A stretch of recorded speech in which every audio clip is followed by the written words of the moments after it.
सत्साई भगत जी। हाँ बड़े भैया, देखो इसका जो तरीका परमात्मा ने बताया है वो तो एक ही है कि वही पर नारी को देखिए बहन बेटी के भाव, कहे कबीर काम नाश का यही सहज उपाय। फिर भी भगत जी हमारे कर्म इतने बिगड़े हुए होते हैं जन्म जन्मांतरों के। गुरुदेव के वचनों के ऊपर होके भी हमारी नज़रें उन माता बहनों पे कुदृष्टि की तौर पे चली जाती हैं। मालिक को भी पता है इन सब बातों का भगत जी। अब उसका तरीका तो वही है जो परमात्मा ने बता दिया भगत जी। परमात्मा का ज़्यादा से ज़्यादा सत्संग सुनना, परमात्मा से हर बार दंडवत करके प्रार्थना करते रहना कि परमेश्वर आप दया करो, दास के विकारों को हरो परमात्मा। परमेश्वर आपके अलावा और कौन है, कौन शक्ति है जो मेरे इन विकारों को हर सकती है। और फिर आप भी कोशिश करो भगत जी, मन कभी इधर उधर भागने का प्रयास करता है तो परमात्मा का कोई मंत्र जाप करना, परमात्मा का सत्संग सुनना, या परमात्मा ने जो बातें कही हैं उन पे विचार करना कि भाई मालिक कहते हैं भाई, जो परमेश्वर की वाणी है कि भाई जो ऐसी जो हरकतें करते हैं तो परमात्मा ने बताया 70 जन्म उनके जो जन्म है वो अंधे गधे के होते हैं, कुत्ते के होते हैं। और बाकी भगत जी, यदि आपको अंदर से पश्चाताप भी होता है इन सब बातों के लिए तो ज़रूर परमात्मा रज़ा बख्शेंगे एक दिन, क्योंकि ये विकार इतने भयंकर होते हैं। इन विकारों से ब्रह्मा विष्णु महेश भी नहीं बच पाए।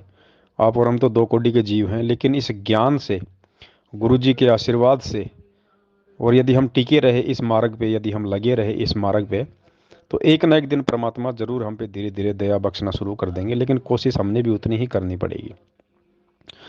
और एक छोटा सा सत्संग परमात्मा का भेजता हूँ जिसमें संघर्ष करने वाली आत्माओं के लिए परमात्मा ने कहा है कि जिनको ज़्यादा विकार सताते हैं, विषय वासना ज़्यादा है, तो परमात्मा ने कहा कि और यदि वो भक्ति पे लगे हुए हैं, गुरु जी से समायाचना मांगते रहते हैं, परमात्मा को प्रार्थना करते रहते हैं, तो फिर गुरु जी कहते हैं कि वो विकार जो है परमात्मा नुकसान नहीं करने देगा। तो यहाँ परमात्मा कहते हैं कि कुरंग मतंग, कुरंग मतंग पतंग भरंग और सरंगा है इंद्री एक ठगो तिस अंगा। उन कहते एक एक विकार था उसमें मर गए, और तुमरे संग पांचों पर कासा योग युगत की झूठी आशा। तो बनावटी बात करते हो कि बड़ा योग युगत हो गया, साधना करता है, बड़ा विकार जीते बैठा है, उसके उसने ना जीत रखा टट्टू भी। कहते हैं विकार मरे मत जानियो जो भूबड़ में आग। जब तक हम कभी परमेश्वर की शरण में नहीं आएंगे यो मन टेकन को दे जीवन। ये तो कबीर परमात्मा ही हमारी व्यवस्था ठीक रखेगा, हमारा प्रोटेक्शन करेगा। मन की तो बकवाद करने की आदत है, परंतु भगवान इसको लिमिट से आगे नहीं जाने देगा, क्योंकि उसको पता है कि ये कहाँ तक पहुंच सकता है और कितनी हानि पहुंचा सकता है। इसलिए प्रभु इस मन को सीमा में रखता है। अब देखो काल ने कि कैसा जुल्म किया। मनुष्य जन्म दिया तो पांचों बकवाद लगा दी। गाने सुन की आदत मारे में, अच्छी सुगंधित खुशबूदार तेल त्याल छिड़कन की बीमारी मारे में, सुंदर रूप देख लिया उस पर आसक्त उनकी बीमारी मनुष्य में, यानी हर प्रकार की बकवादें। कबीर परमात्मा कहते हैं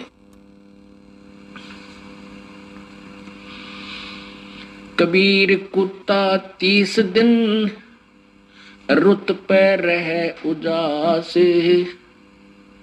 कामी नरकुता सही ये 6 ऋतु 12 मास। परमात्मा ने मनुष्य को कुत्ते से भी बदतर जीव बताया है। कहते हैं कुत्ता तो 30 दिन ऋतु के ऊपर ही उसके अंदर उत्तेजना होती है विकारों की, और कहते कामी नरकुता से 6 ऋतु 12 मास। इस मनुष्य के अंदर ये भी विकार कोई समय ही नहीं दिया। तो परमात्मा कहते हैं कि इतने विकार, इतना आपके ऊपर काल ने जाल फैला रखा है, तुम समझते नहीं। ये काल का एक सुनियोजित षड्यंत्र है। कबीर परमात्मा ने आकर के हमें बताया है। अब उन्होंने बता भी दिया है और हमें हमारा सहयोग नहीं देंगे तो हम यूजलेस हैं। जिससे ज्ञान भी हो जाए हम कुछ नहीं कर सकते, ना किसी विकार को कंट्रोल कर सकते जब तक परमात्मा की मदद, उसका अंकुश इस मन के ऊपर नहीं रहेगा। अंकुश रहेगा, उसकी मर्यादा में रहेंगे, इस नाम का जाप करेंगे, सुबह शाम दोपहर की सब अपनी क्रियाएं करेंगे और नेक नीति से रहेंगे तो परमात्मा इस काल के जाल से हमें बचाएगा।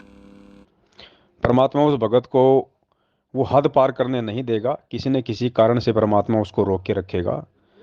बाकी कोशिश हमने भगत जी करते रहनी चाहिए परमात्मा की दया से। और हर स्त्री पुरुष को हम कोशिश हर स्त्री को हम कोशिश करें माँ बहन की दृष्टि से देखने की। फिर ये धीरे धीरे की प्रोसीजर है भगत जी, एक दिन में ऐसा कुछ नहीं होता है, समय लगता है इन चीज़ों में। परमात्मा धीरे धीरे फिर ज्ञान के सुनते रहने से ही हमारे अंदर फिर धीरे धीरे परमात्मा रजा बख्शेंगे। सत्साई सत्साई भगत जी, मन में तो आएगा क्योंकि काल नहीं चाहता ना कि हम भक्ति करें, हम भक्ति पे टिके रहें, हमारी मर्यादा सही रहे। तो काल की तो कोशिश है, काल अपना काम कर रहा है। हमें भी तो परमात्मा ने ज्ञान दे रखा भगत जी, मंत्र दे रखे हैं, हम भी तो उस हथियार का प्रयोग करें। अगर काल अपनी रेंज का प्रयोग कर रहा है तो उसे काटने के लिए परमात्मा ने हमारे को मंत्र और सत्संग दिए हुए हैं। खाली मन में इन बातों का आना या ऐसे गंदे विचार आ जाने से जो है नामखंड नहीं होता भगत जी। मन में तो ऐसे विचार आएंगे आएंगे, क्योंकि पहले हम यही काम किया करते थे। तो मन के ऐसे विचारों को रोकने के लिए ही तो गुरु जी ने हमारे को ये जो है वो दवा दी है, सत्संग दिए हैं, हमारे को मंत्र दिए हैं, आरती दी है भगत जी। परमात्मा से हम प्रार्थना करते रहें, ये सभी चीजें उसी लिए तो हैं। नाम लेते ही कोई राजा हरिश्चंद्र थोड़ी बन जाता कोई एक बार में। धीरे धीरे इस भक्ति के प्रभाव से तो हम मन के ऊपर काबू पाएंगे। तो ऐसे विचार आ जाने से हमारे को चिंता नहीं होनी चाहिए ऐसी, बल्कि ये विचार करना चाहिए कि काल चाहता है कि मेरी मर्यादा ठीक ना रहे, मेरा नाम खंड हो जाए, मैं गुरु जी से दूर हो जाऊं, मैं ये गंदा काम कर दूं। तो माता बहनों के प्रति ऐसे गंदे विचार यदि मन में आ जाते हैं तो ज्ञान आधार से हमने डरना नहीं है, बल्कि मालिक के दिए हुए ज्ञान आधार से विचार करना है कि गुरु जी हमें क्या शिक्षा देते हैं कि भाई जो जो स्त्री है उसको माँ बहन की नज़र से देखना चाहिए, पर नारी को देखिए बहन बेटी के भाव, इस प्रकार से हमने विचार करना है। तो बकवाद तो ये करेगा लेकिन शांत भी ये गुरु जी के द्वारा दिए गए मंत्र और सत्संग और आरतियों से ही होगा भगत जी। सत्साई सत्साई भगत जी, कुछ समय के लिए ये सोच के देखो कि काश इस लड़की ने आपकी माँ के गर्भ से जन्म लिया होता, ये आपकी बहन होती, तो भी क्या हमारे आज इसके प्रति ऐसे ही विचार होते। तो कहीं ना कहीं हम दूसरे भाई बहनों को अपने भाई बहनों की दृष्टि से नहीं देख पा रहे हैं, इसीलिए मन में ये विकार उत्पन्न होते हैं भगत जी। क्योंकि देखो ये भी हो सकता है भाई इन्होंने भी नाम ले रखा होगा, और नहीं ले रखा है तो भी भगत जी, और आपने भी नाम ले रखा है, तो दोनों एक ही परमात्मा के बच्चे हुए ना भगत जी, तो आपस में भाई बहन का रिश्ता हुआ। तो मन को इस तरह से रोकना पड़ेगा भगत जी। और बाकी ये चर्बी है भगत जी, ये खाल हटा दो इसकी, इसकी सिर्फ ये चर्बी चर्बी हटा दो ऊपर की, बाकी इस लड़की को ऐसे रहने दो आप। इस लड़की की जो खाल है बस वो हटा दो, और खाली चेहरे चेहरे की हटा दो, और भी मत हटाओ आप कहीं की। उसके बाद आप मुझे इसके ऊपर आसक्त होकर दिखा देना। तो परमात्मा यही तो हमें समझाना चाहते हैं भगत जी कि बिष्टा जिनकी देह में वो मगन फिरे दिन रात। परमात्मा कहते हैं ना, बिष्टा जिनकी देह में, लेटरिन जिनके शरीर के अंदर भरा हुआ है, थूक लार गोबर भरा हुआ है, पेशाब मलमूत्र भरा हुआ है, हाड़ मांस लार भरा हुआ है, और काल ने उसके ऊपर ये खाल लगा दी, सिर्फ ये चमड़ी लगा दी ऊपर, और अंदर इसके पूरा गंदगी भरी हुई है, चाहे इंसान हो, चाहे स्त्री हो, चाहे पुरुष हो। तो भगत जी बस ये ज्ञान से हमने इतना तो हटाना है, ये आवरण ही तो हटा के देखना, और ये ज्ञान जो है इस आवरण को ही तो हटाएगा कि इसके अंदर है क्या। ये चमड़ी हटा के देख लो, फिर मुझे कोई आसक्त होके बता दो कि मैं इससे प्यार करता हूँ, मैं इसके लिए जान दे दूंगा। उस आड़मास के लिए फिर कोई जान नहीं देता। बस इतना सा अंतर है भगत जी, और ये अंतर हटाने के लिए अब तो परमात्मा ज्ञान देते हैं हमारे को। सत्साई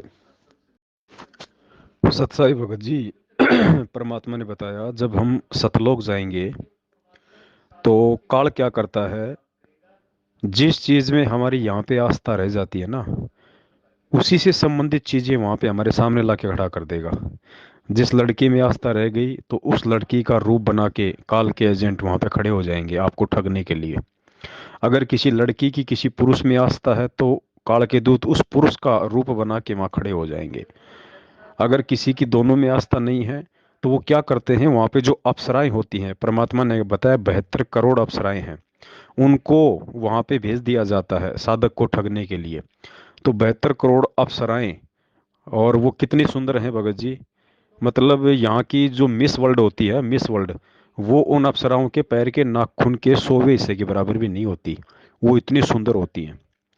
तो वो अप्सराएं रास्ते में खड़ी कर दी जाती हैं जीव को ठगने के लिए, कि मैं तेरी रानी बन के रहूंगी, तेरी पटरानी बन के रहूंगी, तेरी दासी बन के रहूंगी, हम दोनों मौज करेंगे, ऐश करेंगे, तुझे सारे शारीरिक सुख दूंगी, तुझे ऐसे रखूंगी। अर्धनग्न कपड़ों में नंगी भी हो जाती हैं।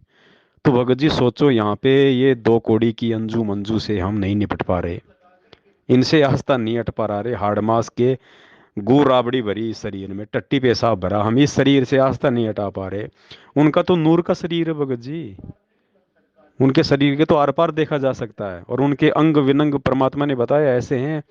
बड़े बड़े ऋषि महात्मा चक्कर खा के पड़ गए। तो भगत जी हम उनसे कैसे लड़ेंगे जब यहाँ पे हम छोटे मोटे हाड़मास के शरीर वालों से अपना पीछा नहीं छुड़ा रहे, जबकि पता है कि इस चमड़ी के नीचे क्या है। टट्टी है, पेशाब है, मलमूत्र है, थूक, लार, हाड़ मांस लहू। हम यहाँ आस्था नहीं हटा पा रहे भगत जी। सोचो, क्या हम त्रिकुटी तक भी पहुंच जाएंगे क्या? सतलोक तो फिर बहुत बड़ी बात है। तो परमात्मा तो हमें ऐसा बनाना चाह रहे हैं। तो सोचो अभी हमारे अंदर कितनी कमी है भक्ति मार्ग में, हमने कितना जो है ज्ञान को आधार बना के चलने की आवश्यकता है भगत जी। परमात्मा के सत्संग सुनना अलग चीज है, उन पे विचार विमर्श करना अलग चीज है भगत जी। तो परमेश्वर दया करें बड़े भाई, मालिक के वचनों को थोड़ा ध्यान से सुनो, समझने का प्रयास करो। नहीं तो भगत जी बात बिगड़ जाएगी। फिर यहीं पटक देगा काल, उस अंजू को भी कुतिया बना देगा, और फिर आप तो बनोगे बनोगे, और फिर यहीं चक्कर काटते रहना दोनों पूरी जिंदगी। फिर कोई भी, आप जी हो चाहे मैं जी हो चाहे कोई भी हो, इशारा सबके लिए है। सत साहिब जी।